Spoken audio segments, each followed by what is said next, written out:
This video is to help my handful of tuba players to get through their end of year audition requirements. So remember that recording number 1 is a major scale and a chromatic scale. That's your concert F major scale and a chromatic scale that starts on the same pitch, and that is concert F. Recording number 2 is your prepared piece. Remember that you must perform all measures.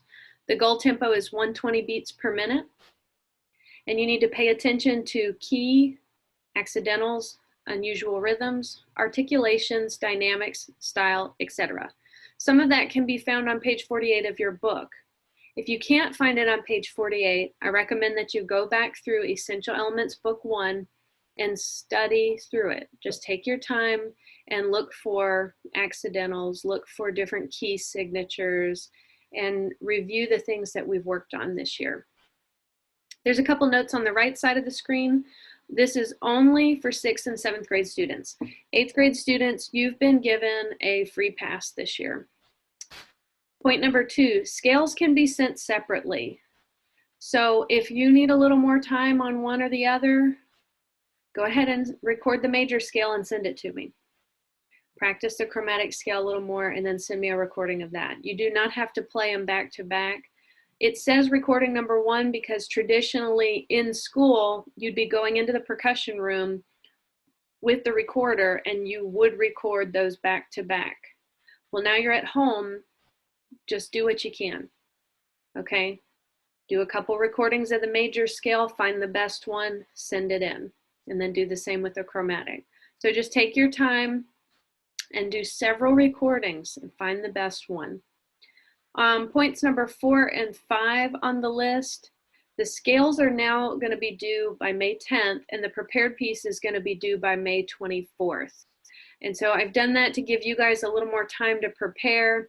That gave me time to put these videos out, and I just don't need as much time as originally thought to get it done with us being out of school the way we are. So without all of the after school solo and ensemble and beginner rehearsals, I have more time to attend to sitting and listening to your recordings and grading them. So I've pushed the deadlines back. That's a good thing. So get those sent in, take care of that business. Let's move on now to your practice session. Let's take a look at a few items on the screen in SmartMusic before we get started. Now I have this set for guitar just for demonstration purposes. This is not any of your scales, this is just an example. So when you pull up any song or these scales, you're automatically set on the track section that has accompaniment, mic part, the metronome. There is no accompaniment, there's no background music, so that is grayed out. You can't do it right now. Here's the tempo, and you can change that up and down. You can reset it back to the default. There's a tuner built in, so if your mic is working, you can tune yourself with your instrument. You can toggle this on and off if you would like it out of your way. This button right here checks your microphone settings. This plays the track in front of you. This records you playing along and gives you feedback, which I have just done here.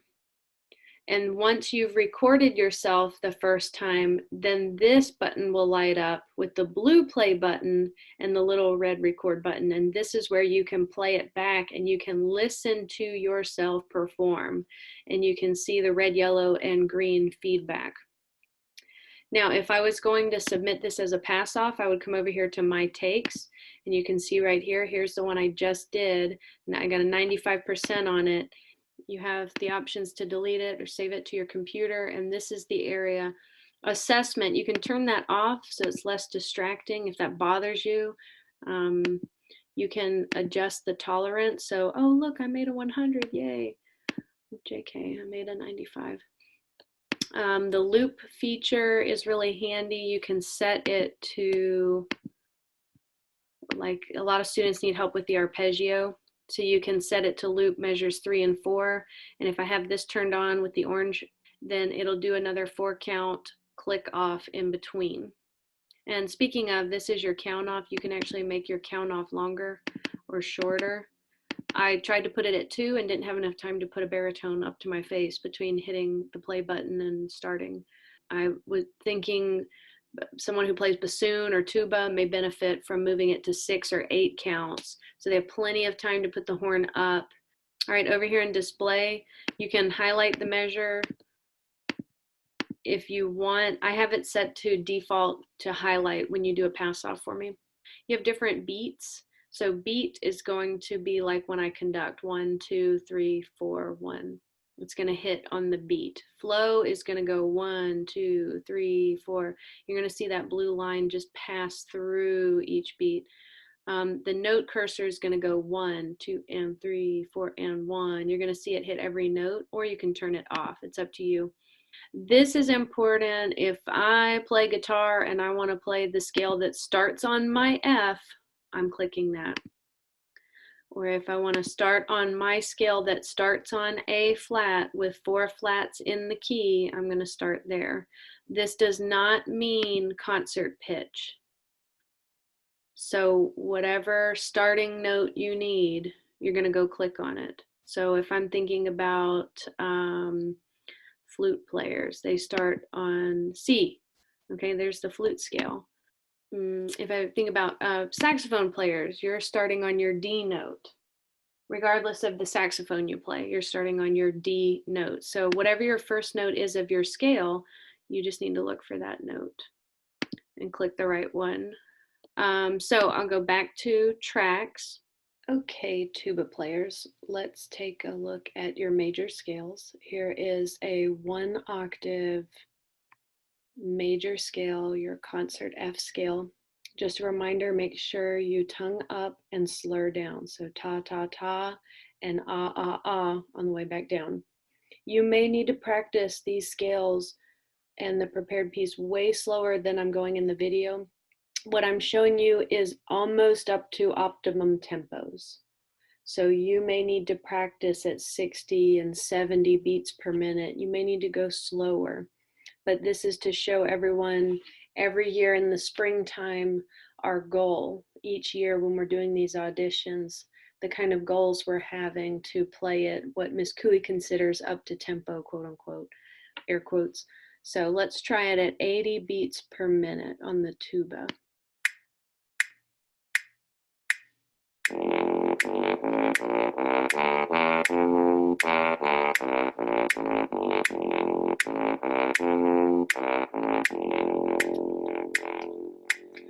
And on that last note, play it as a half note. You do not need to play it as a whole note. That takes up too much time.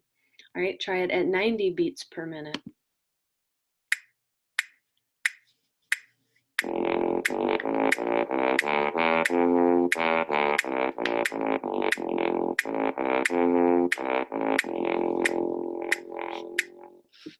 And if that felt good to you and you could keep up, try it at 100.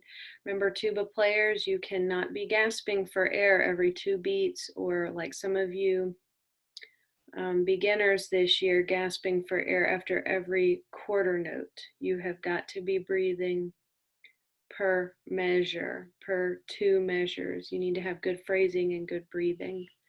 All right, let's try it at 100 beats per minute. So what I tell students is to breathe after the quarter note. So if you make it up the scale and breathe here, make it down the scale and breathe here, and then make it through your arpeggio and breathe here at the end.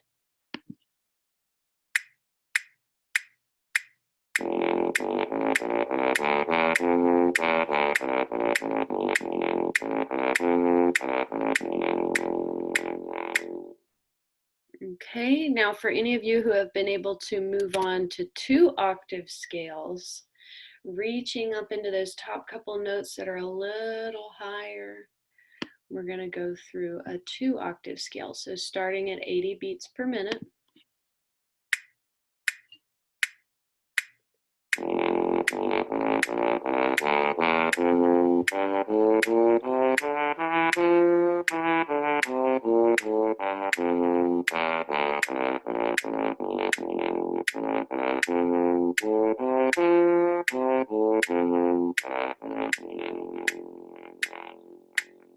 Okay, we'll go a little faster, 90 beats per minute. Remember to tongue up and slur down.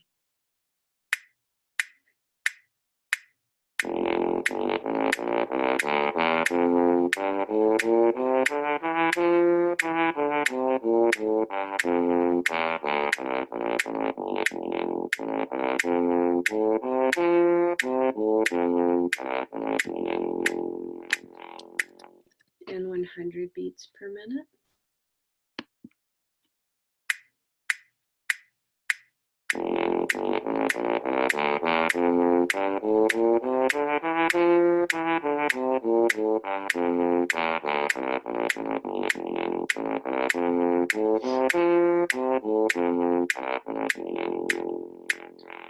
Now I will say this, the faster, and clean as well, but the faster you can play, the easier it gets to breathe. When you can play at a tempo like this, it becomes very feasible to make it to this top note and then come back down and breathe at that top note. So keep that in mind. If you're still playing very, very slow scales, then of course you're going to be breathing every couple notes. But if you can get the fingerings down and get yourself to pop to that rhythm and move faster, the breathing gets easier and you can make it farther because you're running faster instead of walking. So just some things to think about when working on scales as you get those under your fingers and maybe one day get them memorized too. All right, moving on to the chromatic scale. This is set up in a very interesting way. It's been put in 3-4 times so that your last note ends on the downbeat of a measure. And I like how they did that. I think it kind of rounds it out, makes it even for you guys. But if you want to think straight eighth notes in 4/4 time, that's up to you. Another thing I want to point out is that generally in this program, all the instruments are seeing sharp notes, excuse me, and on the way down, they're seeing flat notes. So they've done that on purpose to show you inharmonic notes. And that has been done on purpose because it's important for students to be able to read in any key and to be able to read notes that have the same pitch, same fingering, but different note names. So for example, like right here, we have an E flat, same as D sharp. Look at that cute little diagram. I love that. So that's your first valve. And if I come over here, this one is also a D sharp, same as E flat that was over here. So it helps you to be able to identify the E flat, the inharmonics, if you can legitimately read all of these notes. Now I'll tell you, I messed up playing the 2-octave chromatic in SmartMusic on the clarinet, and I've been playing for years. I'm not used to looking at music to play my chromatic scale because I play all of it from memory, the whole range of my instrument from memory. And so I messed up a little bit. So this is something you may have to practice very, very slow. So you may want to look at your chromatic fingering chart instead of looking at this, and that's fine. Whatever's going to work for you to have a good audition this go round, especially having to do it from home. So let's try this at 80 beats per minute.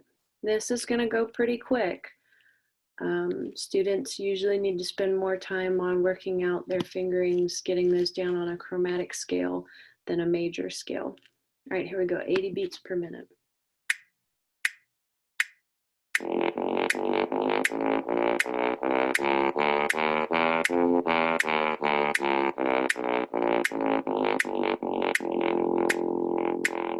Now remember, I want quality over quantity. So if your audition is 70 beats per minute for Miss Couey, I want to hear all those notes. I want them to sound good. I want the right partials. That's more important than playing it at 90 or 100. And I don't really want to hear anybody play it at 110 or 120 just to show off. That's not important to me. So just keep that in mind, that it's not set in stone. Well, Miss Couey said I had to go 100. No, it's a recommendation, but you've got to find that place. That's what being a good musician is all about, is finding that line in the sand where how fast can I go and yet my music still sounds clean and clear. It sounds like a good performance. Remember, on your chromatic scale, you also need to tongue up and slur down just like you did on major scales.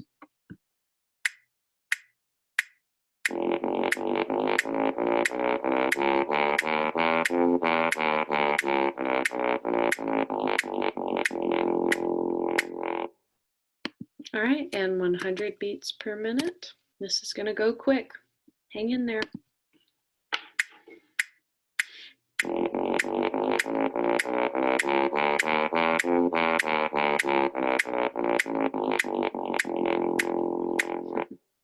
All right, moving on to 2 octaves. Now, I have yet to have a tuba player play 2 octave scales for me, or a 2 octave chromatic scale for me. That has just not happened at Holly Navarre yet since I've been here. So I want to encourage and challenge you guys to be working on this. I have found that some of my tuba players have not been interested in these kinds of things. So I challenge you to push yourself and learn some new things and not just be satisfied with the status quo of learning a 1 octave scale and call it good. All right, so let's practice 2 octave chromatic scales from your low F all the way through the middle F to the high F, 80 beats per minute.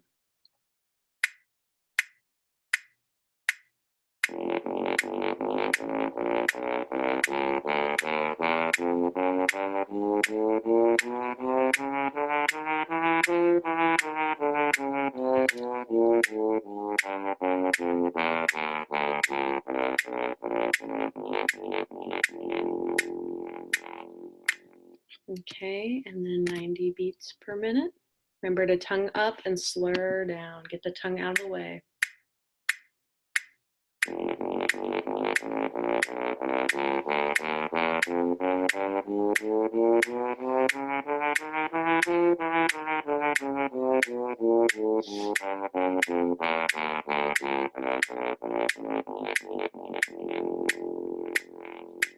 Okay, and then at 100 beats per minute.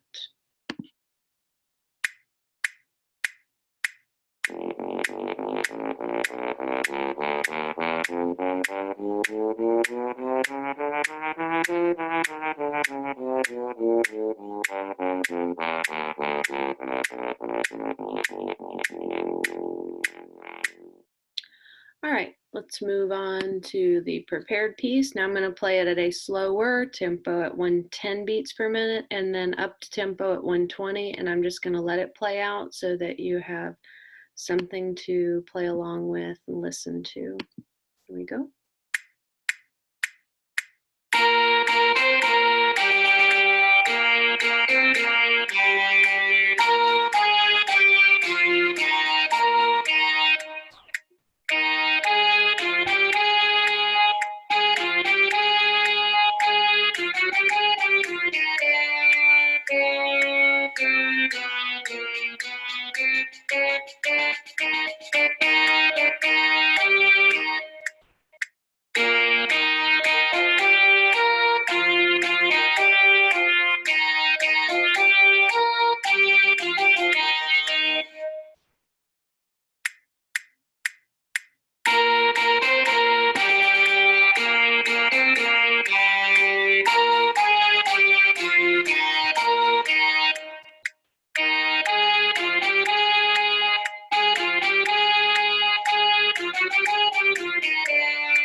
All right, tubas, I hope that helps you working on your end of your audition, and hope you do well. And I miss you guys so much, and I'll see you soon. Bye.